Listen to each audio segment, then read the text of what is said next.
Hello students, I am explaining you exercise 1.4. In the previous video, I have already explained these 4 questions. Today, I am going to start with question number 5. What is question number 5? The temperature at 12 noon was 10 degrees Celsius above zero. If it decreases at the rate of 2 degrees Celsius per hour until midnight, at what time would the temperature be 8 degrees Celsius below zero? देखो इसमें क्या कह रहे हैं कि दोपहर को 12 बजे जो टेम्परेचर है वो 10 डिग्री सेल्सियस था। ज़ीरो के ऊपर अबव ज़ीरो देने का मतलब है कि प्लस 10 डिग्री सेल्सियस था। ठीक है, अगर ये 2 डिग्री सेल्सियस की दर से आधी रात तक हर घंटे गिरता रहे, मतलब अगर 12 बजे 10 डिग्री है तो 1 बजे कितना हो गया, इससे 2 डिग्री कम 8 डिग्री हो गया, 2 बजे 8 से 2 डिग्री कम 6 डिग्री हो गया। ठीक है, तो वो पूछ रहे हैं कि 8 डिग्री सेल्सियस किस टाइम होगा, बिलो ज़ीरो। बिलो, अब ये अबव ज़ीरो था तो प्लस 10 डिग्री सेल्सियस बोला ना मैंने, बिलो ज़ीरो का मतलब -8 डिग्री सेल्सियस टेम्परेचर कब होगा। तो ये हमें ऐसे समझ नहीं आएगा बेटे, इसे हम नंबर लाइन पे रिप्रेजेंट करेंगे। लेट्स सी, देखो अकॉर्डिंग टू द क्वेश्चन ये टेम्परेचर स्केल बनाया मैंने, ये एक नंबर लाइन हमने ड्रॉ करनी है, इस पे इक्वल डिस्टेंसेस पे आप ये मार्क लगाइए। ठीक है, 12 बजे दोपहर 12 बजे से हमने टेम्परेचर स्टार्ट किया, 10 डिग्री सेल्सियस था। फिर उसके बाद हमने टाइम हर घंटे के बाद लेना है, 12 बजे 1 बजे 2 बजे 3 बजे 4 बजे 5 बजे 6 बजे 7 8 9 10 11 और रात के 12 बजे। तो पहले 12 बजे 10 डिग्री टेम्परेचर था, 2-2 डिग्री इसमें कम करते जाओ क्योंकि 2 डिग्री डिक्रीज हो रहा है ना। 8 डिग्री है, 6 डिग्री 4 डिग्री 2 डिग्री फिर 0 डिग्री। फिर बिलो ज़ीरो में माइनस में -2 -4 -6 -8 -10 -12 एंड -14। ठीक है, अब आपसे क्वेश्चन में उन्होंने क्या पूछा था कि बिलो 8 डिग्री टेम्परेचर कब है। बिलो 8 डिग्री, ज़ीरो से बिलो माइनस, यानी कि 8 डिग्री टेम्परेचर कब है, 9 o'clock, यानी कि रात को 9 बजे। तो at 9 PM temperature would be 8 degree celsius below zero. ये आपका आंसर हो फर्स्ट पार्ट का।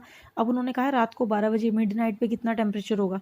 एट मिडनाइट टेम्परेचर इज, ये देखो, -14 डिग्री सेल्सियस। ठीक है बेटे, आप ऐसे नंबर लाइन पे इसको ऐसे रिप्रेजेंट करेंगे तो आपको इजीली ये क्वेश्चन समझ आ जाएगा। ठीक है, ये आप इजीली कर सकते हैं, ऐसे स्टेटमेंट से बड़ा कन्फ्यूजिंग लगता है। Next question, in a class test +3 marks are given for every correct answer and -2 marks are given for every incorrect answer and no marks for not attempting।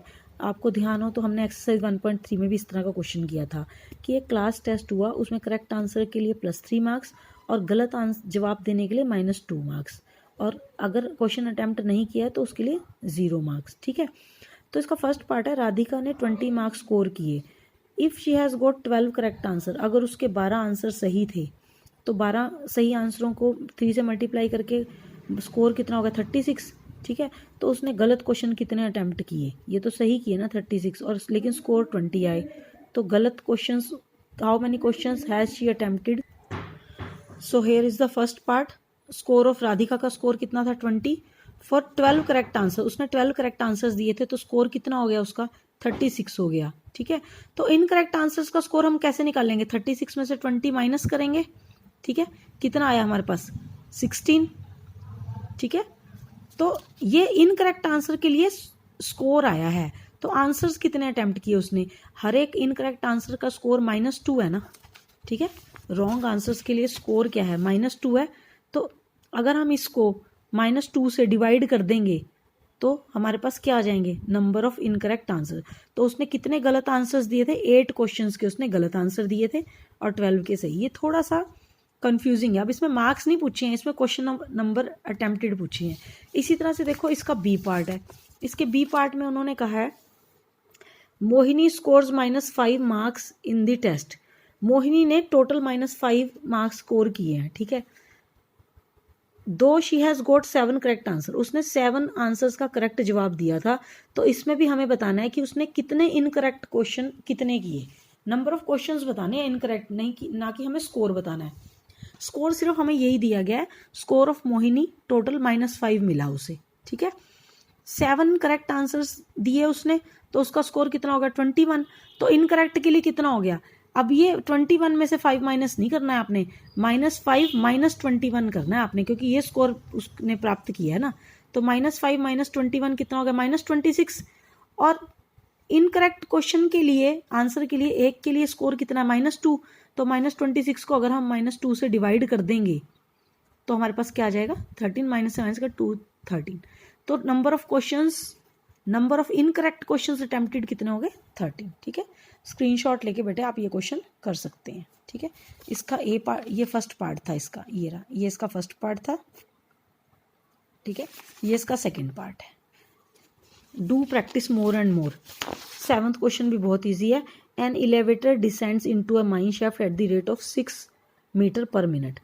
एक ना माइन में एक एलिवेटर एक जाता है, ठीक है, मशीन जो नीचे ले जाती है, वो ना 1 मिनट में 6 मीटर मूव करती है। ठीक है, if the descent starts from 10 metre above the ground level, यानी कि जो मशीन है उसने, ये ग्राउंड लेवल है, 10 मीटर ऊपर से मशीन ने चलना शुरू किया। ठीक है, और 350 मीटर वो नीचे तक गई, 10 मीटर तो ऊपर हो गया ग्राउंड लेवल से, मशीन यहाँ पे है। ठीक है, मशीन ग्राउंड लेवल से हमारे 10 मीटर ऊपर है, और ground level below ground level नीचे कितना गई वो 350। तो टोटल डिस्टेंस कितना हो गया, इनको ऐड करेंगे ना, मशीन ने तो यहाँ से चलना शुरू किया यहाँ तक। ठीक है, तो सबसे पहले हम टोटल डिस्टेंस, होप की समझ है क्या, आ गया होगा आपको। तो रेट ऑफ एलिवेटर क्या है 6 मीटर पर मिनट, यानी कि 1 मिनट में 6 मीटर मूव किया। तो distance above the ground level 10 metre है, और distance below the ground level 350। मैं फिर से आपको यहाँ पे समझा देती हूँ, कन्फ्यूज। देखो ये ग्राउंड लेवल है, इससे 10 मीटर ऊपर ये एलिवेटर मशीन चलना शुरू करेगी, सपोज ये मशीन है, और 350 मीटर नीचे तक जाना है उसने, यहाँ धरती के नीचे यहाँ तक जाना है। ये 350 है और ये 10 है, तो ये यहाँ से यहाँ तक गई, तो बेटा इन दोनों को टोटल करेंगे ना हम। ठीक है, तो टोटल डिस्टेंस कितना कवर किया उसने, 10 प्लस 350 360 मीटर। तो टाइम कितना टाइम लिया, time taken to reach the mine उसने कितना लिया। इस डिस्टेंस को अगर हम 1 मिनट में वो 6 मीटर गई ना, तो ये 360 मीटर है। अगर हम इसको इससे 6 से डिवाइड कर देंगे तो हमारे पास आंसर आ जाएगा 60 मिनट, यानी कि उसने 60 मिनट्स लिए ग्राउंड लेवल से अबव 10 मीटर और 350 मीटर नीचे जाने के लिए 60 मिनट्स उसको लगे। ठीक है, यहाँ तक से आपका एक्सरसाइज 1.4 और चैप्टर 1 पूरा का पूरा बेटे कंप्लीट होता है। Do practicing more and more. Please like कीजिए मेरी वीडियो को और शेयर भी कीजिए। अगर आपके जानकारी में आसपास या आपके रिलेटिव्स में पढ़ने वाले 6 to 8 क्लासेस में पढ़ने वाले स्टूडेंट्स हैं, तो आप उन तक भी ये वीडियोस या मेरे चैनल का लिंक भेज सकते हैं, और उन्हें कहिए कि वो सब्सक्राइब करें और टाइम टू टाइम इन वीडियोस का, एजुकेशनल वीडियोस का वो फ़ायदा उठाएं। ठीक है students, bye, see you soon in the next chapter.